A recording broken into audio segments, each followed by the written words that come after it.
Okay, so joining me today is Canadian award-winning makeup designer Donald Mowat. And Donald is back on the show to talk about his work on Presumed Innocent, a thriller series on Apple TV. And I am so excited to speak with you, Donald, and welcome again. Well, thanks so much. Thanks for having me again. Yeah, so you have such an established career over 30 years, and I've read that you love what you do. And but getting into Presumed Innocent, what attracted you to the series? Well, I think like a lot of people, you know, show business is changing. Movies are fewer and fewer, and I'm not going to lie. I mean, I think that um, uh, with fewer films being made, with more people watching limited series and people sort of in front of the box, so to speak, I get it. People want to see quality television. I thought, well, I do too. I stay home and watch TV. I watch these shows. I'd like to work on something that I would watch. I like to work on films that I would go and see. When this presented itself and Jake Gyllenhaal called me and said, "Hey, Dee, what do you think about working on this?" He had never done television. I had. When I heard about the cast with Mhm. Ruth Negga and Bill Camp and Renate, I thought, yeah, I'm in. And I knew there'd be interesting makeup because it's very based in reality, and we have a whole kind of who done it, which of course would involve some interesting makeups. It was very interesting, and they producers allowed me to put together a makeup and hair team for this project. Yeah, I was Yeah. in. Absolutely. Yes, and you've worked with Jake before, right, on Prisoners? Is that Many correct? times, many times. So I think it just timed Yes. that he was producing this, and I had met Ruth Negga once before. I was, big fan of her work from Loving and a number of other things. And Renata Reinsve I'd seen in The Worst Person in the World. I think she's sort of Norway's biggest or best export in acting since, Liv Ullmann. So I was a huge fan, and we had all these great people involved, and so I thought it was a great foray for me back into television. Yes, and it's nothing like the community, right? When you work well together, and I wanted to ask you now is what was the process like when designing a makeup look? Like, take us through. Like, it must depend, correct? Well, I think the way I approached it was, I really approached it kind of give them with my crew, with the entire makeup and hair crew. We delivered feature quality makeup for a television, limited television special. They're mini films, if you will. So whether it's the specialty sort of the autopsies and bodies and right down to kind of the lighting and the makeup of Ruth and Jake and all the different subtle makeups and the nuanced looks of people, we gave them feature film quality looks for television, which is something we don't get as often, and I think it just transitioned well. Mm. Yeah. Yes, like ensuring the look, the skin tones, and there's different makeup for TV and movies, right? It's a Well, different that's changing process. over the years. Would it be? I think it's a great question Mhm. because in the old days, when I started, it was very definitively television was tended to be more picture perfect. Everybody was overly made up, maybe, or a little perfect, especially the Lifetime movies and things like that. But I think there's a sort of people are trying to, I would say, people in television today, whether it's, HBO or Showtime or Apple, are trying to make films for television look exactly like films. They want the quality, the lighting, the art direction, the production design, the costume design to look like films. And I think having just said that, then they would like people who have experience making films. So there comes people like me. And that's where makeup, Yes. they want people who have a finer or softer hand maybe to come in and do these looks and work with actors who also are movie stars. like a Ruth Negga, who was an Oscar-nominated actress, or Jake Gyllenhaal, and the subtlety of that sort of thing. Yes. Because being a makeup designer and makeup head and personal makeup artist and all of that, so you're very important to the scenes, as you're telling a story. And how much involvement did you have working on the Presumed Innocent series?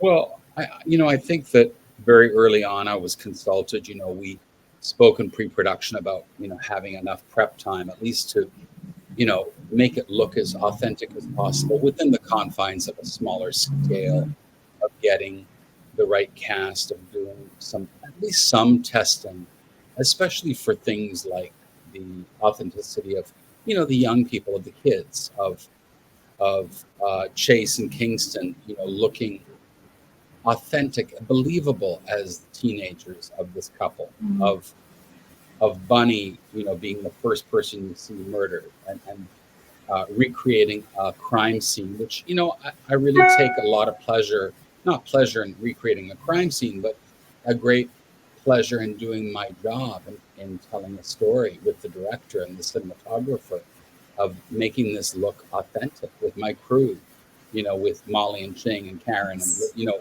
making it look like it was a crime scene, and having done the research and working with the coroner to say, does that look right to you? And they go, yeah, that blood and everything looks really correct. That looks, I believe it. Creating the wounds, the prosthetics, having the correct Y incision for the autopsies, because people do watch it. And I do have friends that are physicians and nurses and people who go, wow, that looks really good. I believe that. And I take great pride in that. Yes, and it's a research, right? It's not just, sticking makeup on, obviously, but studying and the character and research and becoming like, yes. Well, and Donna, sorry, go ahead. Mm-hmm. No, I was just going to say, but I think it's like anything, if you write a report or an essay or journalism, do a report, whether it's radio or television or a written report, and you take great pride in the authenticity or accuracy or originality. So it's no different. Or a person who teaches, or I think we all take pride in the work we do. And I think that when you're behind the camera as an artisan, you take great pride. I think a nurse takes pride in what they do, or a carpenter, or somebody who builds or makes things. I think it's the same for us, That's wonderful. And what do you enjoy most, or what on Presumed Innocent? What is it that you really enjoyed? I'm so staggered by the reception that it's had, because it's not just some run-of-the-mill, it's coming on tonight. People are so excited by it, and I'm really taken by that, because here's a show that is taken from a film. I think the film was okay. I didn't think it was an amazing film. If I say my piece, it was okay. It was an all right film. That I think we actually did a better job with the television show, with a limited series, because you have that time, and you've got the whodunit aspect. I grew up on Agatha Christie, and I love all that. Like I still do, Murder on the Orient Express, or even, just the basic whodunit. I think in human nature, we love that. We love a mystery, and the psyche, the human psyche, and who did it? And I think people are already asking me, and it's not over yet. So who did it? Well, I'm never going to tell. Yeah. Yes. I think it's fascinating and very exciting, actually, that people get excited. Mm-hmm. It makes me think of the old days of whether it's radio or, 1940s of dark, something quite dark and still quite good fun, actually. Yes. And is there anything else you'd like to add, Donald? Well, other than I think it was fantastic that we were able to work right before the strikes and after COVID, and in a very, not the best time in our, and what's going on in the world. I think it's, I don't like to make light of things. You know, what's going on in the world today is very difficult and hard for millions and millions of people all over the world. But I do think there is something to be said for escapism and telling a story. And, you know, sometimes, you know, when I think of World War II, there were so many stories like this, Hitchcock, and these dark, rather dark dramas being told that were kind of maybe quite good for people to have these releases from what's going on, that people had these dark mysteries that they could watch, to take themselves away from what's really happening, the real reality. Because this isn't, you know, it's an hour of drama, of a kind of heightened drama, a bit soap opera-ish too. You know, there's an affair, there's another woman, could it be this person, that person? But I think it's important. It's important to have stories like this, and that it takes people out of what they're living in their own lives, and there's something very important. Yeah, and thank you so much for your time today, Donald. I really enjoyed having you. Well, thank you. I'll see you, I hope, in Vancouver sometime when I'm back. I'd love to come back.